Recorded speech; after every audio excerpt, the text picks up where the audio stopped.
Welcome back, everyone. Ready for another deep dive? Always. What are we digging into today? Well, this one's a bit out there, Uh-huh. literally.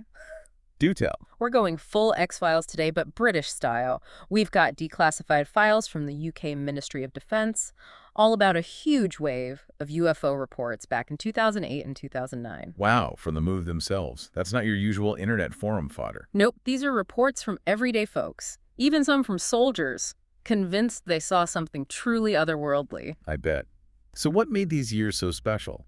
Did Britain suddenly become an alien hotspot? That's what we're here to figure out. But get this. The flood of reports was so massive that the Mood shut down their entire UFO operation in 2009. Seriously, they just gave up. Pretty much. Closed the UFO desk, disconnected the hotline, the whole shebang, like they'd seen enough. Makes you wonder what they stumbled upon. So just how big was this surge? Huge. 2009 alone, they got a record-breaking 643 reports. Compare that to the usual 100 or 200 they got in previous years. That's quite a jump. Any theories on what caused it? Well, one thought is all the media hype around UFOs back then, especially these mysterious orange lights everyone was reporting, probably got people seeing UFOs everywhere, even if it was just like a lost weather balloon. The power of suggestion. hmm But surely not every report was a misidentification. You're right. Some cases in these files even stumped experienced investigators. There's one about soldiers from the Royal Irish Regiment. They were stationed at their base in Shropshire in 2008 and reported seeing strange orange lights while on guard duty. One soldier even snapped some pictures on his phone. Sounds like something out of a movie. Did they ever figure out what those lights were? Oh, they did. Remember those orange lights in the media? Turns out it was just Chinese lanterns from a wedding nearby. Oh, the irony. But it does make you think. Yeah. How many other UFOs were just everyday things misinterpreted? Definitely food for thought. Not every strange light is an alien spaceship. Very true.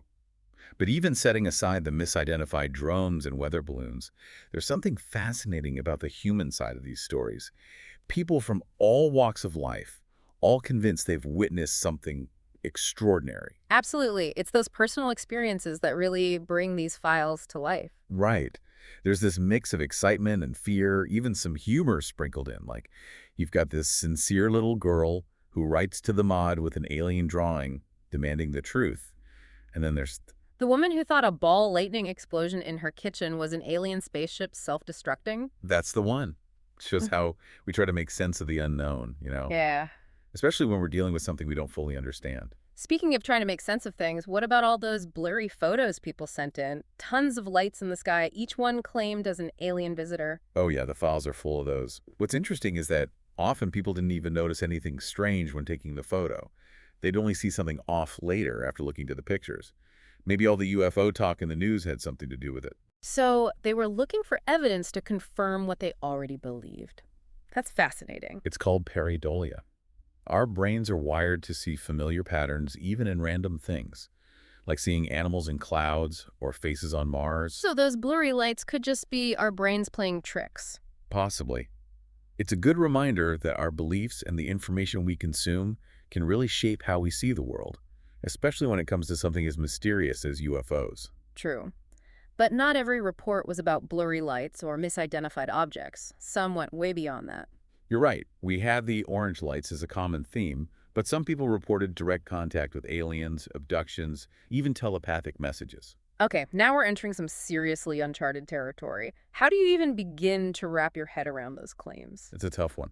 We need to be critical, of course, Yeah. but also remember that these experiences, however unbelievable they sound, can be very real and impactful for the people involved.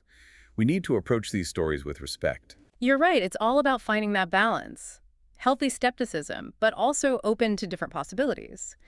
And these mod files seem to be a prime example of that delicate dance. They are, and while we might not find definitive proof of aliens in them, they do offer a fascinating look into how we perceive the world, what we choose to believe, and our never-ending fascination with the unknown.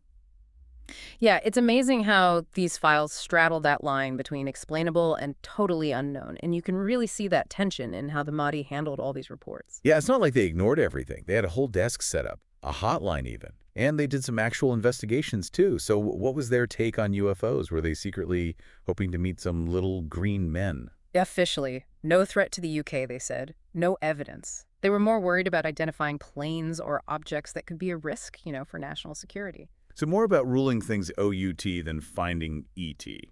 Seems that way. But doesn't mean everyone at the Motto was a skeptic. Some were really curious about it all, even admitted there were cases they just couldn't crack. Oh, really? Any that really stumped them. Several, actually. Yeah. There's one from '96. Bunch of radar blips picked up by air traffic control all over the UK. They investigated like crazy, never figured it out. Wow. So even with all their tech and experts, some things remained a mystery. What does that say about these UFOs then? Shows how hard it is to investigate something so slippery, UFOs are all about what people see, and that's subjective. Even with all the data, sometimes there is no answer. Makes you realize we don't know everything about the world, or the universe for that matter. Makes you feel kind of small, doesn't it? Thinking there might be stuff out there we just don't get. But does that mean we give up? Just say it's all too weird? Not at all. The point is, even if these files don't prove aliens exist, they tell us a lot about ourselves. How we see things, what we believe, that urge to understand what we don't know. So the search matters, even if we don't find the answer. Exactly. It's a reminder that there's tons we haven't figured out yet. And it's okay to be curious, to be a little awestruck by it all. I like that. But shutting down the UFO desk in 2009, that caused a stir, didn't it? Oh yeah, big time. Some folks thought it was a cover-up. Government hiding the truth about aliens. Others said it was just practical. No need to keep spending money if there's no real threat. So even the decision to stop looking becomes part of the mystery. Exactly. It shows how we humans crave meaning. We'll make up stories, fill in the blanks, even when we're dealing with the unknown. That need to understand, to connect the dots, it drives us, doesn't it? For sure. And sometimes those stories tell us more about ourselves, our hopes and fears, than about the thing itself. That's a good point. You mentioned something about a pattern with those orange light sightings geographically. Right, so if you map them out, a bunch cluster around certain spots, like military bases and places with lots of power lines. Wait, UFOs and dot electricity, what's the connection? Well, there's this thing called electromagnetic interference, or EMI. It can mess with your senses, cause hallucinations, like seeing things or hearing things that aren't there. You're saying people might be mistaking that for UFOs, especially in those locations. It's possible, right? And a lot of these sightings were at night, when it's harder to judge distance and size. So something as normal as power lines could be feeding into this whole UFO thing. Absolutely. Shows how stuff we don't even realize can shape how we understand the world. And it's a reminder to keep an open mind, consider every explanation, no matter how strange it seems. Makes you wonder what other normal explanations there might be for some of these unexplained events. That's the fun part of science. It's all about questioning what you think, testing ideas, and getting a better picture of how things work. Even if we don't get a definitive answer, the search itself can be rewarding. Totally agree. When it comes to UFOs, maybe the biggest discovery isn't about aliens at all, but about ourselves, how we perceive things, and our place in this big, mysterious universe. Well said. You also mentioned one case that really stuck out, not because it was weird, but because it was so ordinary. What's so special about it? It was a sighting by some bird watchers out in the English countryside. They saw this silver disc just hovering silently, then it vanished behind a cloud. Sounds pretty standard so far. What makes it stand out? Multiple witnesses, clear skies, they even made a sketch. But the mall never figured out what it was. Wow. So even with perfect conditions, the mystery remains. Yep. And that's what's so cool about it. Reminds us that even with all our fancy technology, we don't have all the answers. There's still stuff out there that we can't explain. A little humbling, isn't it? Knowing that even with all our knowledge, there are still mysteries waiting to be solved. Definitely. And I think that's the real takeaway from these Mahdi files. They show us the power of the unknown and how we're always trying to figure out where we fit in this vast cosmos. It really makes you think, all our tech, all we've learned, and still there are things we can't explain. Like the universe is holding out on us. It's true. These things, they make us question everything we thought we knew. Shows us we're still figuring things out. So how do we deal with these mysteries? When the evidence is so fuzzy, do we stick with what we already believe? Or do we consider things that are way out there? That's the big question, right? These files really highlight that struggle. Skepticism versus being open to the possibility of, anything. Yeah. Got to be critical. That's important.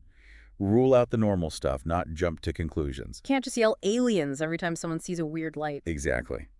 But we also shouldn't be scared to admit there might be things out there that are just beyond us, The universe is huge. We haven't seen it all. Our brains, they want to find patterns, want explanations. Sometimes that leads us astray. We misinterpret what we see. Totally. Like those soldiers mistaking lanterns for a spaceship. Expectations, biases, even what we read and watch, it all affects how we see things. But then you get those cases, like with the bird watchers, where people seem reliable, conditions are perfect, and still no explanation. What do we do with those? The ones that don't fit neatly into a box. Those are the ones that keep us going. The ones that make us ask more questions. They show us our knowledge has gaps. There's still puzzles to solve. They force us to widen our view, think about different options, to accept that maybe, just maybe, the universe is weirder and more amazing than we can even imagine right now. Kind of a humbling thought, huh?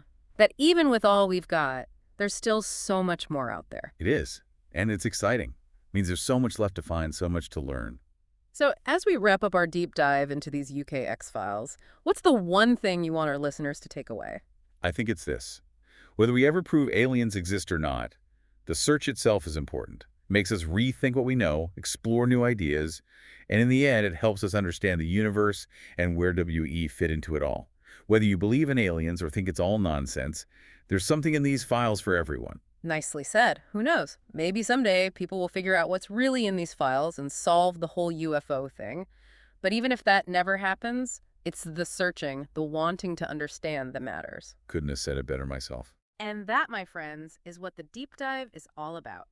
Question everything, keep exploring, and never stop looking up at the stars with a sense of wonder. Thanks for joining us.